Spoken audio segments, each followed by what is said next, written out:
Okay, hello guys. Good morning everyone. Today I want to share my personal experience on how watching movie helped me improve my English listening skill. At first, I struggled to understand spoken English, especially when native speakers talk fast and use unfamiliar slang. However, by using movies as a learning tool, I gradually became more comfortable and confident in listening comprehension. Tips for me: the first, choosing the right movies. When I first start, I made the mistake of watching complex movie with heavy action and fast dialogue. I remember watching The Dark Knight and feeling completely lost. Later, I switched to animated movie like Toy Story and Finding Nemo, which had clear pronunciation and simple dialogue.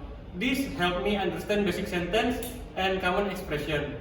Second, using subtitle wisely. At first, I relied on subtitle in my native language, which helped me follow the story but didn't really improve my listening. So I switched to English subtitle.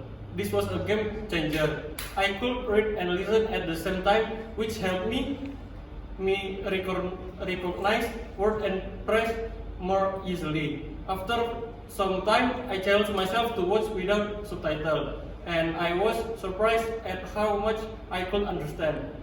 Improving listening skill through movies is not effective but also an enjoyable way to learn. By choosing the right movies, using subtitle strategically, practicing repetition, and exposing ourselves to different accents. Okay, before I end, I'd like to apologize if there were any mistake in my presentation or if anything was unclear. I truly appreciate your time and attention. Thank you for listening.